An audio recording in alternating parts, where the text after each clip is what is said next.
Yo, halo minasan konnichiwa, apa kabar semua? What up? Assalamualaikum warahmatullahi wabarakatuh. Jumat Mubarak. Hari ini video saya yang kedua. Video saya yang pertama kayaknya di ini ya, disensor sama biasalah yang punya pelapak. Banyak hal-hal yang penting nggak di sangat singkat jadinya videonya karena video tersebut adalah tentang supporter Malaysia yang barusan saya upload itu tentang supporter Malaysia yang menang tapi rupanya mereka mengeroyok supporter Vietnam. Nah, setelah kejadian itu justru netizen Malaysia itu membawa-bawa nama Indonesia, ngatain pasti yang ribut itu ada DNA Indonesia. Cobalah cek orangnya, coba bayangin begitu naif, begitu denial mereka tentang betapa buruknya mereka dan salahkan Indonesia, bawa-bawa cerita di tahun 2000 berapa 20 piala AFF itu waktu timnas mereka dimasukin barakuda itu demi keselamatan ya. Jadi begitu denial, dan videonya saya upload bagus. Sebenarnya ada cuplikan video keributan, cuplikan cuplikan dari komen-komen mereka. Ada juga dibantah narasi mereka ini oleh supporter Jepang yang menganggap supporter Indonesia itulah supporter yang harus ditiru. Jangankan Malaysia ya, orang Jepang sendiri ngomong kita Jepang harus meniru mereka. Begitu mereka adalah bangsa yang sangat beradab. Coba bayangin, orang Jepang loh, bukan saya, bukan Wan Winun, bukan netizennya Indonesia ya yang ngomongin ini. Baiklah, video kali ini membahas tentang TKI. Ya, ini video yang di beberapa komen permintaan dari pemirsa YouTube ini. Saya akan bahas ini apa saya sebagai tanggung jawab moral saya dah. Ya, sebagai warga Indonesia, alhamdulillah saya cukup mapan. Ya, sesuai sukses tergantung lah. Buat saya pribadi saya sudah alhamdulillah tinggal di Tokyo. Ini rumah saya, ini kamar saya khusus. Ini rumah ini tingkat 2. Ini yang 2 tingkat, tingkat keduanya ada 3 kamar di sini. Ini kamar saya khusus buat saya sendiri tenang. Bocil-bocil saya di kiri kanan di bawah juga ada.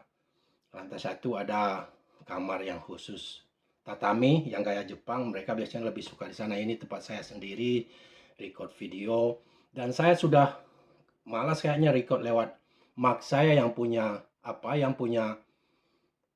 mikrofon bagus, tapi sayang terlalu banyak disensor di sana. Tapi kalau begini caranya lewat direct aja lewat iPhone terus disambung-sambungkan videonya, itu kayaknya laju aja terus. Jadi saya gini aja mulai saat ini. Kalau yang merasa nggak puas dengan mikrofonnya, suaranya, maklupin aja ya. Yang penting pesannya tersampaikan. Ya, video saya ini quick, singkat, dan padat. Pesan buat orang yang mau bekerja ke luar negeri. Ya, hindari Malaysia. Hindari betul. Itu betul kata Bang Wan Winur. Nanti saya akan buat cuplikan video Bang Wan Winur tentang beberapa kasus yang dia ambil yang di-upload di videonya. Tentang TKI yang dianiaya sampai cacat seumur hidup, tentang TKI yang diperkosa oleh polisi, mereka cuma dilapor kurang identitas, ditangkap, bawa ke polisi, diperkosa, bayangin, diperkaos. Polisi apa itu? Nggak bakalan terjadi di negara maju seperti Jepang, Australia, Korea. Ini pesan buat kalian anak-anak muda ya. Saya bukan TKI, saya belum, tapi saya sering ketemu TKI di sini pas Jumatan begini di masjid saya ketemu. Sering sekali, sering ngobrol-ngobrol, saya kasih nasihat mereka. Ini pesan saya ya. Tolong perhatikan baik-baik. Bagi yang anak-anak muda pengen keluar negeri, lebih baik kalian prepare diri dulu. Step pertama, prepare diri dulu. Target pertama kalian lebih baik seperti Jepang. Ini udah ribuan kita di sini. Mungkin ratusan ribu, saya nggak tahu ya jumlah total TKI Indonesia di Jepang. Yang muda-muda mereka. Ada pesan khusus nanti saya yang khusus ke Jepang. Saya yang tahu yang khusus di Jepang karena saya sudah tinggal 15 tahun di Jepang. Saya bukan TKI dulunya. Saya punya bisnis, terus nikah dengan orang Jepang. Terus saya tinggal di sini. Sekarang saya sebagai profesional coaching, swimming coach. Saya bisa milih kerja saya apa yang saya mana suka. Terus di negara maju itu satu hal yang kalian ingat ya, sebelum kalian memilih kemana kalian mau bekerja. Umpamanya kalian mau pilih, tapi jangan Maledes. Maledes ini jangan, hindarin ya, janganlah. Kasus seperti itu nanti saya taruh videonya setelah ini, setelah ucapan saya singkat ini. apa welcoming ini. Saya taruh videonya langsung. Nanti kalian lihat sendiri. Ini pesan pertama buat anak-anak muda yang mau bekerja ke luar negeri. Saya mohon jangan Malaysia. Sudah kalian nggak dapat gaji, kalian bisa dihina, dibunuh, dianiaya tanpa konsekuensi, tanpa apa, tanpa kalian nggak dianggap manusia. Terus uangnya juga nggak ada. Berapa sih gaji kalian di sana? Ya, biar saya tahu gaji pembantu di sana. Taruh berapa? Taruhlah 1.000 ringgit. Ya, paling 500 saya tengok di parlemen mereka kemarin dia pembantu Indonesia mungkin minta gaji sekian 800 sekian, itu mahal sekali. Udah kemahalan mereka. Saya dengar ini ya, saya dengar ini baik-baik. Pembantu nggak ada di Jepang, tapi adanya nani itu biasanya orang Filipina ya. Dan mereka tidak bekerja dengan orang Jepang, mereka bekerja dengan ekspatriat kaya, wealthy people. Ini tempat saya bekerja, klub tempat saya bekerja ada tempat orang-orang kaya, super jet set. Nanti saya lihatkan videonya juga. Mobil-mobil mereka Rolls Royce. Itu orang kaya, bukan Proton mobilnya. Proton aja sombong minta ampun. Mobilnya Rolls Royce. Saya lihatkan nanti parking ya. Saya lihatkan nanti kapan-kapan saya lihatkan, saya ambil cuplikan dia. Ada di video saya satu. Mobil orang parkir Rolls Royce. Bukannya Proton, sombong minta ampun. Ya, kembali ke topik. Ini contoh pembantu biasanya yang temuin saya di klub, saya di water sport itu biasanya saya coach pelatih renang. Biasanya pembantu ini orang Filipina, mereka akan membawa anak majikan mereka yang sibuk ke tempat, mengantar ke tempat saya ke swimming lesson untuk latih ke kelas renang. Nah, pembantu di sini saya interview sendiri. Pembantu itu rata-rata digaji 200.000 yen, kalau kurs 112 sekitar 22 juta rupiah. Masih mereka anggap itu biasa. Ingat, buat pembantu ya yang mau pengen jadi pembantu ini, tolong share video saya ini ke seluruh platform. Buat orang Indonesia, pesan saya, kalau mau jadi pembantu, jadilah pembantu yang berpendidikan, bisa berbahasa Inggris, belajar bahasa Inggris sedikit-sedikit aja dulu. Bahasa Inggris itu nggak perlu perfect sekali. Tahu basic aja sedikit, yang penting practice. Practice make you perfect, oke? Okay?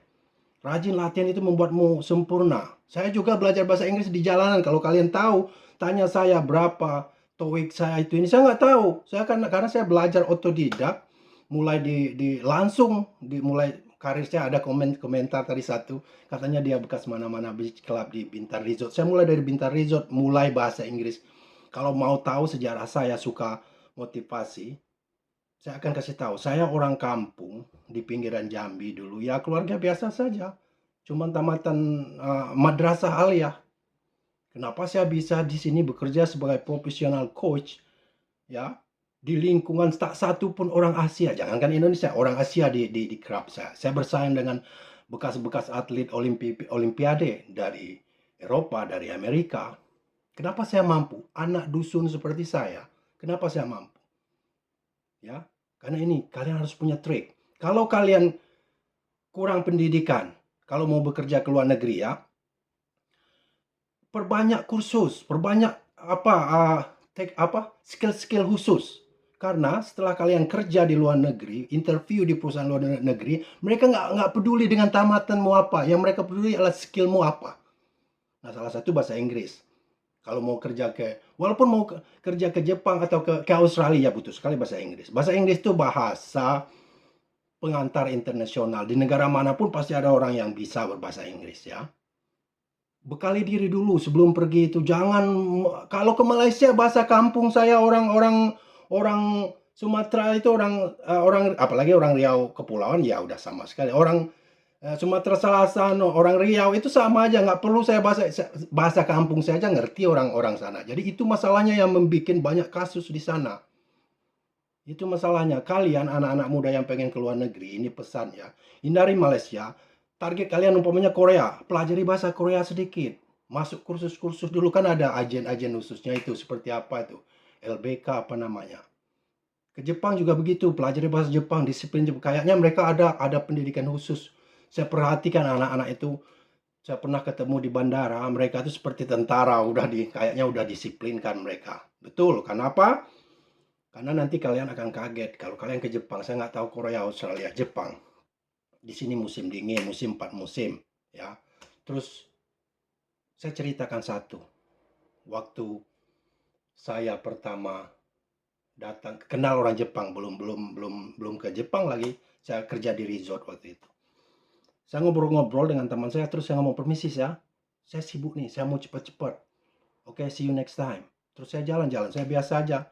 Terus saya dipanggil sama orang Jepang itu. Kamu ngomong sibuk? Iya, saya memang sibuk. Tetapi kenapa kamu jalan masih santai begitu? Ah, ini salah satu contoh kecil. Orang kita itu terkesan lamban, rileks, karena memang memang apanya, environment-nya, memang lingkungannya. Orang-orang di daerah tropikal itu memang begitu ya. Jadi kalian harus, saya perhatikan anak-anak ini sudah seperti tentara aja bentuknya. Mungkin mereka udah digodok, dilatih, tahu sedikit bahasa Jepang, harus tahu lah kalau mau kerja ke Jepang. Ya, orang Jepang ini nggak semua bisa bahasa bahasa Inggris orang Jepang ini, ya. Berapa persen aja bisa bahasa Inggris. Kalau kerja di sini kalian lebih senang. Saya udah 15 tahun. Kerugian saya apa? Saya kerja di sport club yang punya asing. Jadi saya bahasa Jepang saya nggak jadi sempurna juga. Saya udah nggak punya waktu lagi untuk belajar. Bisa saya bahasa Jepang untuk konversasi lengkap ini udah. Tapi untuk bisnis saya nggak levelan bahasa Jepang. Saya terlalu banyak berbahasa Inggris. Terus di sport club saya juga anak-anak Jepang, anak-anak orang kaya Jepang ini datang, ibunya ngomong in English please. Jadi mereka pintar juga, dapat ilmu renang sekalian bisa praktis bahasa Inggris. Pintar ya. Ini pesan. Kalau mau ke Australia ya bahasa Inggris wajib. Perbanyak bekal dirimu, skillmu.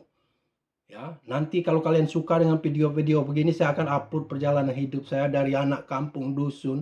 Bisa saya di top level begini, alhamdulillah gaji saya ya nggak malu sama pilot Garuda juga.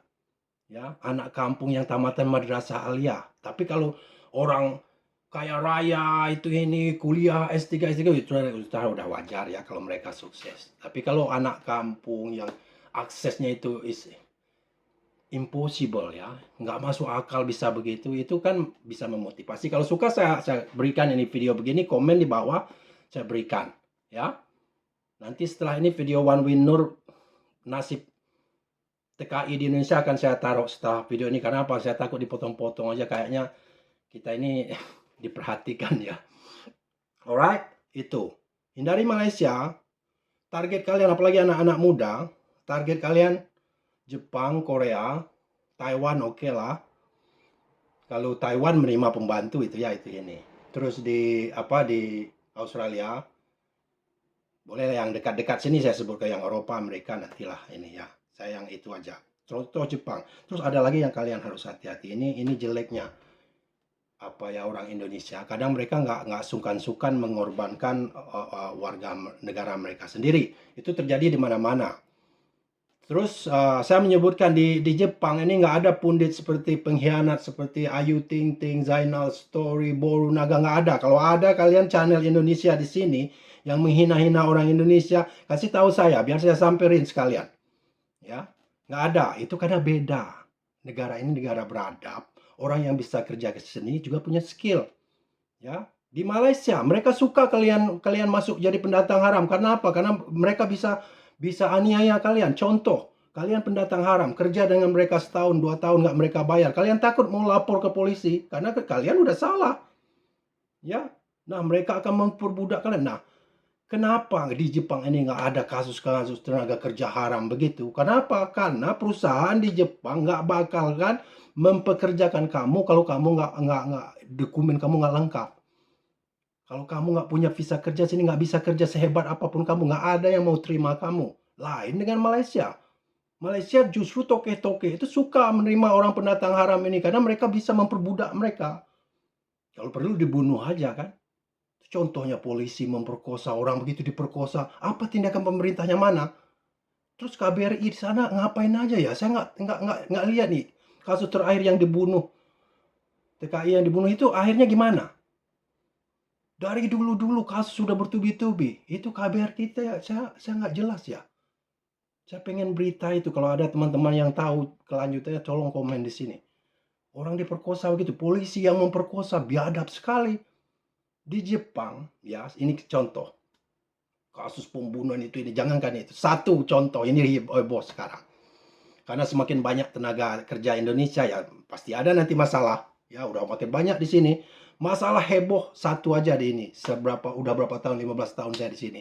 Tenaga kerja Indonesia dibentak-bentak oleh bosnya orang Jepang. Mungkin dia tidak cukup ngerti bahasa Jepang, terus disiplinnya masih lama-lama, nggak tahu, atau memang orang Jepangnya kasar. Jangan kalian pikir orang Jepang juga baik-baik semua, nggak juga. Kalau kalian kerja di konstruksi, di bangunan umpamanya, ya kalian akan bertemu dengan orang-orang Jepang yang kasar. Ya kelas mereka dikerja di bangunan kan. Ya, pasti. Di mana aja itu. Jadi kasusnya begini. Dia dibentak-bentak oleh apanya ini, oleh majikan. Itu video, ada yang ringok, videonya viral. Dibentak-bentak aja, bukan dibunuh, ditabok, dikurung, nggak bukan. Viral. Langsung kita telepon KBRI, langsung langsung polisi Jepang datang. Tangkap itu bos. Itu namanya jangankan kalian membunuh orang, menganiaya orang, tidak membayar gaji orang, cuman bentak-bentak, pegang begitu aja, itu sudah power hara namanya kalau bahasa Jepang. Power harassment. Ya. Langsung kasus besar, heboh. Dia bayar denda, bosnya itu minta maaf di TV nasional, harus minta maaf. Nggak ada orang kayak Malaysia bunuh orang pun nggak ada, mukanya aja kita nggak tahu siapa yang bunuh. Di sini kalian harus buat statement di depan umum minta maaf. Itu ya. Itu jenisnya. Negara beradab itu. Tuh Malaides dengarkan. Ini kalian janganlah ke Malaysia, itu duit nggak ada, kalian dihina. Perbanyak ilmu kalian. Oke? Gaji TKI itu ini nanti saya spill di video berikutnya. Nanti video ini kepanjangan jadinya, ya. Itu saja pesan saya. Ini lihat video Bang Wan Win Nur ini, TKI kita yang dianiaya. Thank you, terima kasih yang sudah subscribe. Kalau kalian mau video macam ini yang suka, motivasi, apa cerita Malaysia begini, cerita TKI saya bikin nantinya ya. Thank you for watching. Jumat Mubarak, selamat hari Jumat. Bye-bye. Ini video ya, lihat videonya. Itu berpikirlah beberapa kali lagi, ya lihat video-video ini. Seperti itulah kekejaman orang Malaides dan kebiadaban mereka di sana, yang mana Malaides ini adalah negara yang rakyatnya, terutama tipe M-nya itu, yang memandang rendah Indonesia, dan tidak ada lagi bandingannya negara manapun, rakyat negara manapun di dunia yang lebih memandang rendah kita orang Indonesia daripada orang-orang Malaides ini ya. Jadi seperti itu, ketika datang di sana Anda tidak akan dianggap sepenuhnya manusia oleh mereka, apalagi kalau menjadi TKI ilegal ya, yang sebagaimana di video sebelumnya saya sampaikan, sekarang banyak sekali agen-agen atau calo TKI ilegal yang berkeliaran di Indonesia ini untuk membujuk saudara-saudara kita yang tidak benar-benar paham seperti apa Malaides sebenarnya ya. Saya pernah membacakan sebuah komentar bahkan di NTT sana, di pelosok-pelosok ada semacam ya, untuk isu ini kadang-kadang memang berlebihan ya, untuk saudara-saudara kita yang tidak beruntung memiliki pendidikan yang rendah itu dipercaya sebagai fakta. Misalnya di NTT itu beredar kabar kalau di Malaides itu begitu makmurnya mereka, bahkan keran air yang di pinggir jalan aja kalau diputar itu yang keluar bir, kata mereka. Jadi seperti itu ya, dan itu datangnya dari gambaran tentang Malaides yang ditampilkan oleh para malin kundang ya, yang mana Malaides itu berasnya sudah mereka krisis pun para malin kundang ini mengatakan beras masih banyak, kami dibayar dengan bagus gitu. Dan atau yang 3 cewek-cewek yang nggak ada nilai estetiknya lah ya, kita lihat wajahnya itu yang bedah yang asli gitu. Oh, di sana tidak ada kalau bekerja itu tidak ada batasan umur, bekerja itu semuanya ditempelkan. Apa keuntungannya? Nggak ada pungli, nggak ada macam-macam gitu. Jadi dia nggak bilang memang nggak ada pungli di sana, tapi polisi memperkosa TKI itu biasa di sana ya. 11 November 2012 silam, seorang TKI perempuan diperkosa oleh 3 polisi Malaysia di kantor polisi di Bukit Mertajam, Penang, Malaysia. Korban berinisial SM 25 tahun ini awalnya diamankan ke 3 polisi karena tak menunjukkan identitas. SM mengaku ia tak memiliki dokumen lengkap karena hanya mengantongi fotokopi paspor sehingga digiring ke kantor polisi polisi. Saat itu korban minta dilepaskan namun tak dikabulkan. Oleh ketiga polisi, ia justru diperkosa dan kemudian baru dibebaskan. Korban juga diancam agar tidak melapor apa yang dialaminya pada siapapun.